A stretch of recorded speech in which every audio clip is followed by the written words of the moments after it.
Hey everybody, Brett from AstartesGaming here, back with another episode of our Battle Brothers Let's Play. Today we're starting a fresh batch of new episodes, so that means that we'll have a fresh batch of characters named for you guys. And we left off at Singhobin in the last episode, where we had two jobs to choose from, and we'll get to that in a minute.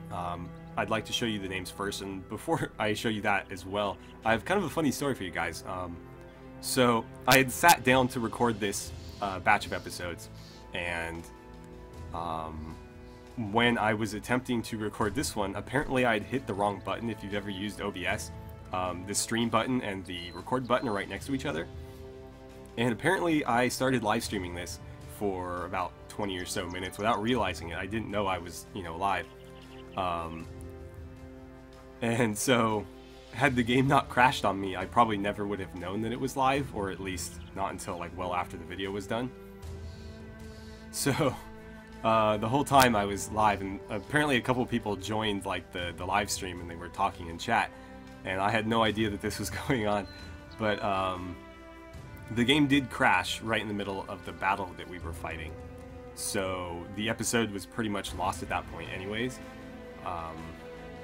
So basically this is like my second attempt at recording this. This time it's not live, obviously. So yeah, if you guys made it to that little bit of live stream, then you'll know roughly how this episode will go, or at least how it will start. But yeah, so let's go ahead and head into Singhobin and see what's going on here. There were two jobs available. This one was lower paying. About 530 crowns in total, 110 up front, to basically escort some cargo to Rheinberg, which is kind of far away. We'd been there before. I don't really want to travel that far, but my concern is this mission here is going to be too difficult. This is the mission, when I attempted to record this before, this is the mission that we decided to do, and prior to the game crashing, we were not doing that well. We would have won, but it would have been a very costly victory. And that was sort of my thought, given how much they were offering us. Because the payment that you were offered is a very good reflection of how difficult the mission is. These obviously tell you like easy, medium, hard, but within that, there's obviously a spectrum. And so the more you're being offered, the closer that 2-skull mission is to a 3 rather than a 1. So my concern is that this is just going to be too difficult too early, and this game is as much like a survival game as it is like a turn-based combat game. So rather than attempt this again and like keep throwing my party at these really difficult tasks, I think we're going to take the other one just because it's obviously got a better chance of survival. We can't really afford to keep this cycle going where we lose 1 or 2 guys every fight and we only get enough money to replace them. We're never really going to get anywhere if we continue to do that. So as much as I love fighting the ancient dead and looting their gear, I just don't think we're ready for this. So we're going to ask for some time on that one, and then we're going to accept this one. Actually, before we accept it, there is something that we need to do. We need to sell this salt because we need some money. We need a little bit of padding in our coin purse there. Otherwise, I think we're pretty much okay. But while we're in the screen, I want to mention something that I mentioned in that previous recording, or live recording, I guess, is that trade actually is a thing in this game, and you can make money off of it, although it's probably too inconsistent to rely on. So commodities that aren't like consumables, essentially, so that aren't like food or provisions that you use up, or items that you can equip. So things like salt and amber shards, for example, commodities, can be bought and sold just like everything else, and they have a worth just like everything else. In this case, the amber shards are worth 260. And so if you can find things, commodities, that are selling for less than their worth, so in this case less than 260 crowns, and then you transport them to somewhere where they're being purchased for more than that, you can effectively buy and sell and trade. And the game actually is really helpful in that way, because it keeps track of what you purchased it at, and it's very clear what an item is worth and then what it's selling for. So it actually tells you amber shards are worth 260 crowns. So obviously they would sell for a lot here because they're being sold at 375. So they're pretty valuable here. Unlike, you know, games like Mount & Blade Warband, where the trade works similarly, however, it doesn't tell you what you purchased it at, so you kind of have to remember or guess, like, okay, I think I paid less than that, so I think I'll be making a profit. Here it's going to flat out tell you, this is what you paid, this is what you're going to be selling it for. So you can trade in this game. It's very straightforward, but it's difficult to do because, as you can see here, there are very, very few commodities, and all the commodities that are here are being sold for much, much more than they're worth. You can you can't actually trade tools and supplies because they get consumed once you put them in your inventory. But things like you know, weapons and armor, you potentially could. It's just, it's going to be harder to do that. Obviously, you're better off just, you know, looting them and selling them. But, you know, commodities like this, you can very much trade, and it is a thing in this game. So, with that, let's go ahead and... Did I show you guys the characters yet? I don't think I did. I don't think I did. I'm all thrown off now, because I feel I have, like, deja vu for everything I do in this video. So, Joseph Remmel's become Joseph Rommel. Apparently, I spelled his name wrong, so that's fixed. Xander the Ox has joined us. Who else? Maximilian has joined us. And Alexander the Blue. So, those are our 4 new characters. If you would like to get a character named either after yourself or after a name that you like, feel free to throw it in the comments below. However, keep in mind that I record these in batches, and so it will be at least a couple of episodes before I implement your name. Obviously, I only have so many spots to implement names, and then of course I'm recording these sometimes 3 or 4 at a time. So even if I see your name, I'll try to acknowledge it in the comments, but it may be several episodes until I'm able to use it. So, let's accept this contract. That was probably the longest introduction to a video I think I've ever done. So we're headed all the way out here, which is a lot further than I wanted to travel, but... we need a new ambition, of course, so apparently we have to go for the standard. It's 2,000 crowns, it's effectively like a pike, it's like a 2-tile polearm that looks, actually if you zoom in on your character, it looks exactly like that. So basically your character just has like the standard behind him, and he can stab people with it. But I think it gives some sort of morale bonus in a certain like radius. I'm not sure, I'm a little bit hazy on the details because this is my first time playing a version of the game where it's in there, so I haven't actually been able to equip one yet. But I've seen them on the wiki, I don't remember the exact stats. But it is like a weapon and also, I think, some sort of buff. And it looks cool. So, I guess I'll fast forward here and catch you guys when we come back, unless of course we get intercepted by bandits or something. Alright, so we made it completely untouched. So we'll collect our pay. That was pretty easy money, although it was a little bit further than I would have liked to travel. And conveniently enough, they've got some work here for us as well. Before we take a look at that, let's maybe purchase some stuff. We could certainly use some food. And there's also some inexpensive shields here. So this is a good example. You can buy shields for 88 rather than 90. So it may be worth buying those shields and selling them, you know, elsewhere, or just keeping them around. Also, this pitchfork is a little bit cheaper than it's worth. I'm actually going to grab that because I would eventually like to have all of my archers equipped with some sort of polearm as a backup so that they can stay in the back line and join melee combat when they need to, rather than having to engage with a dagger or something. I don't know. I don't think we really need additional shields, though. As much as I would like to take advantage of that, I think the tools and supplies are a better use of my money, and then we need medicinal supplies, but unfortunately they're far too expensive here.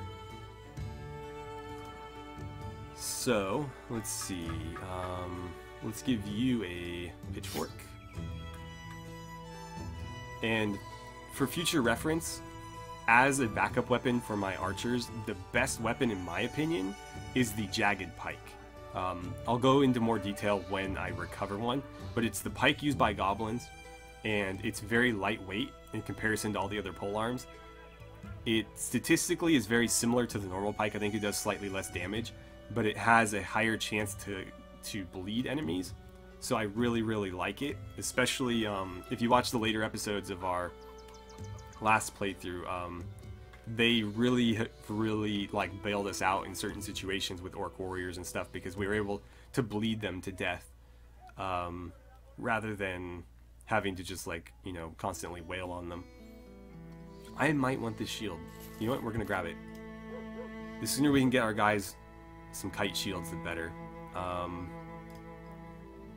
I'm actually going to give it to Marcus because it is superior to the shield that he has, and he's also one of the few with a high enough fatigue to wield it. And then Svein, I guess you're going to get the auxiliary shield. I don't know why you have a spear in your inventory. Nobody else is carrying, like, extra melee weapons, right?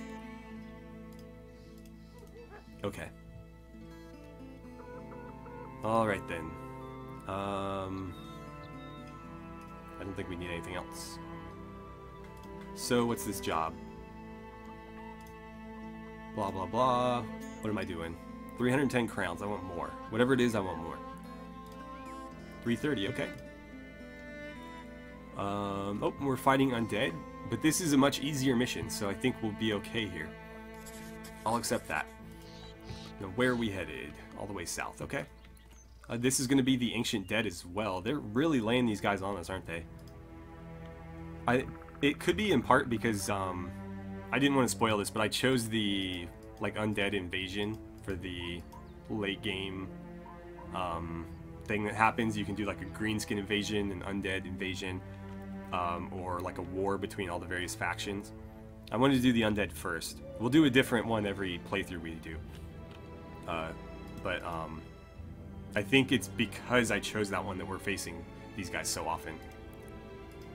So we should have just enough time to finish this fight.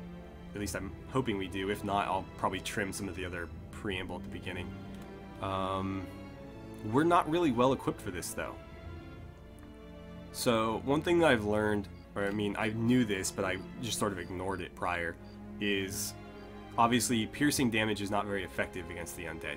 So what I think I'm going to do moving forward is, rather than... Well, I always hoard a lot of gear in my inventory, as you guys probably well know. I'm going to try to keep a sort of like backup weapon for all of my spearmen that is not a piercing weapon. So spears are obviously piercing.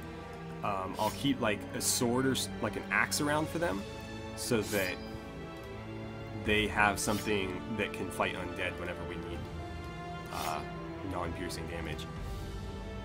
And I guess I'll give you... Somebody had a sword. Yeah, you did.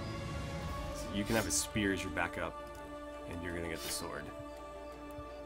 Okay, so that should be better. Obviously, the range damage that they're gonna supply is not gonna be very useful, but I think we'll be alright.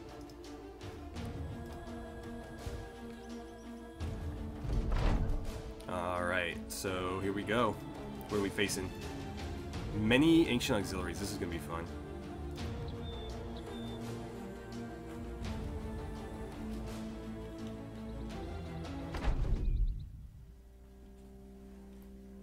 Okay, so 12 of us against 9 of them. I don't particularly like that, but we'll do our best. You know what? Let's let them get a little bit closer here. We're gonna wait a turn or so. I'm gonna get you over here. I don't know where to put you yet. We're probably just gonna have him get that pitchfork out and use it, because the crossbow is not gonna do much, if any, damage anyways. Everybody else can kind of relax. Let's move you up slightly. You guys are just gonna hang out. So they'll probably move to about here. Yeah, I figured. Hopefully they don't play super turtly, because I hate dealing with that. Also, something I've noticed is their shields are far more effective than ours, despite the fact that they're actually worse shields. So while they're kind of moving around, I'll explain this, but the auxiliary shields that they carry, that you know, Svein has, for example, are the same stats as the round shield. They're 15 defense for ranged and melee, and then minus 10 fatigue. However, the health on these shields is 24 for the round shields, 16 for their oval shields. So my shield should be far better than theirs. However, in practice, either because their stats are significantly better or just because of how high the difficulty is, I've noticed that their shields are far more effective for whatever reason. So they just seem to block all of our hits where, you know, we seem to take hits through our shields most of the time.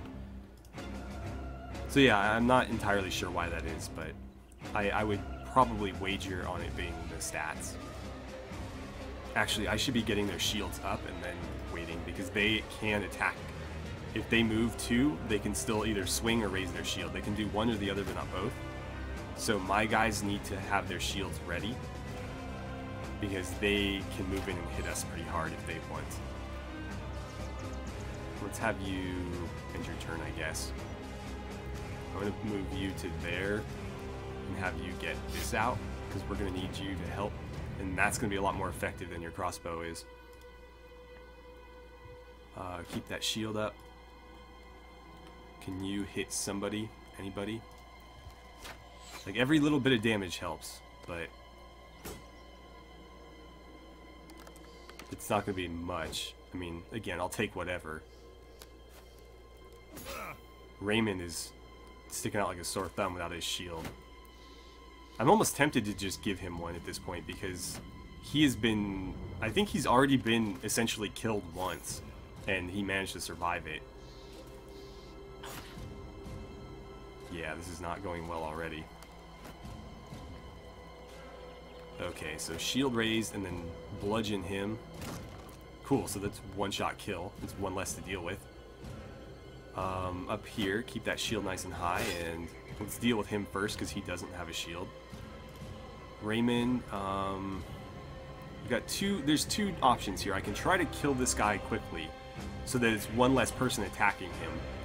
Or I can start working on his shield to help him out. I think I'm going to go this route first, because that's a pretty good chance to hit. And that way only one guy is directly attacking him. Then we can start focusing on this guy and helping out down here. Cool, so he's gone. That's only one guy to attack. Up here, let's focus again on the guy without the shield first. And I'm probably going to... that's tough. I'd like to focus my efforts on him, but at the same time, I have a much better chance of hitting either of these two guys. Let's focus here, because he doesn't have a helmet, so he should go down relatively quickly. You need to get that shield up, and then let's keep our efforts on that guy. For whatever reason, you already raised your shield. It's already up, so let's start swinging at him. Your shield's already up. I think in this case, our best use of his turn is to start working on his shield, because he is the only one in this area that can do that. Everybody else is not very effective at dealing with shields. So there's another guy dead. Marcus, you're going to do the same thing here. As much as it pains me to destroy these shields, because I'd love to loot them, we need to make sure that we win and people survive. Let's keep focusing our efforts there. Raymond, destroy that shield.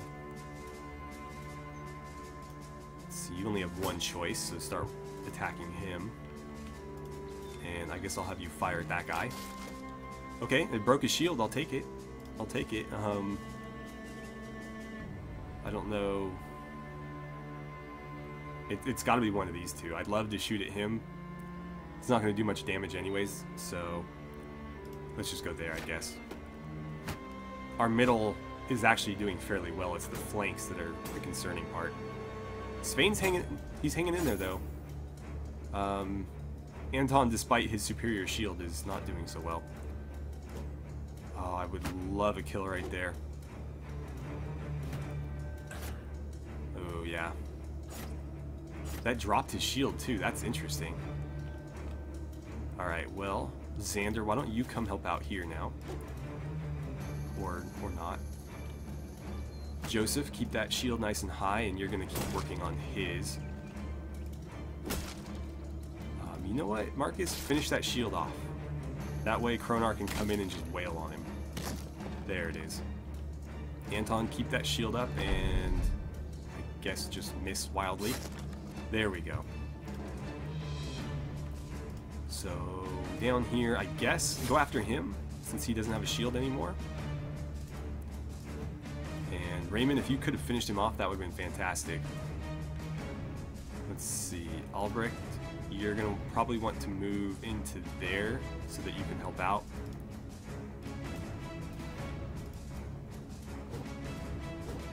Raymond is doing alright for now. I think getting the second guy off of him early really helped in that regard, because he's only had one person directing attacks at him for most of this fight.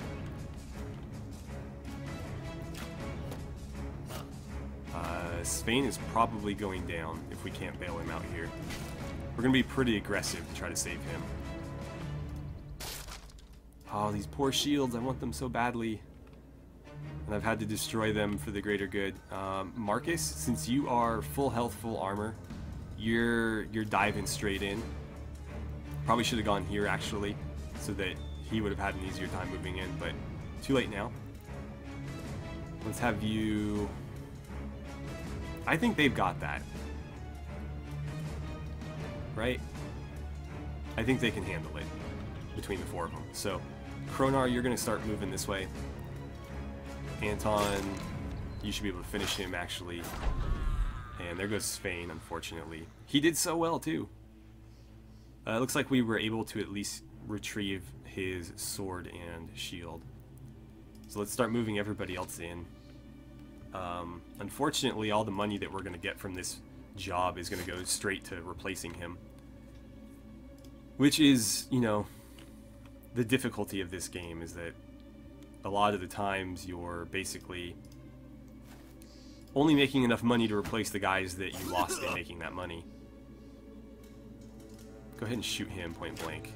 Are you serious? You have like a clear line of sight and you still hit him. I should have shot this guy. That's interesting. Okay. Well, if I get directly behind, I can fire over him, so we'll have to do that.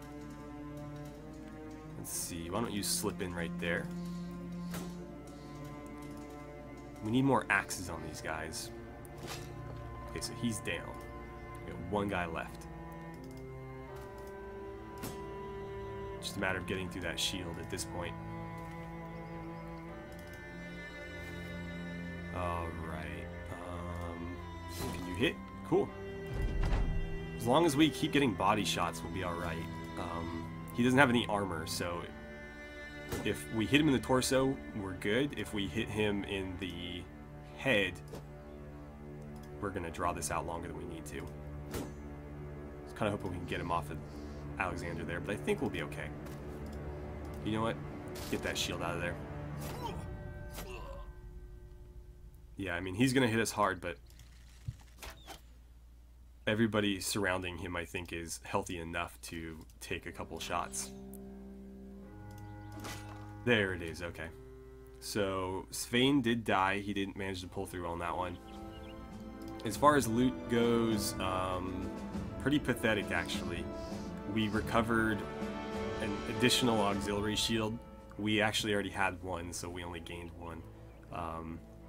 And then we got our sword back, and then 2 of their weapons. None of their helmets, unfortunately, although most of them were intact. I'm kind of surprised that we didn't loot any of those. And it looks like we got Svein's bandages as well. And then a little bit of extra coin on top of what we were paid. So that's a small bonus, but after equipping the next guy, it's probably going to be a net loss. Okay. Interesting. Seems like they were pointing me out specifically. Interesting. So we need to return to the city to collect our pay, and then we'll have to find some other work. But I believe we're going to be out of time, so we'll go get our money, and then we'll call it a day.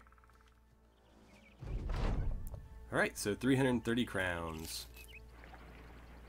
And we're going to leave it here. So as always, thank you guys so much for watching. I had a great time playing some Battle Brothers with you, as I always do, and I look forward to seeing you back here for the next episode.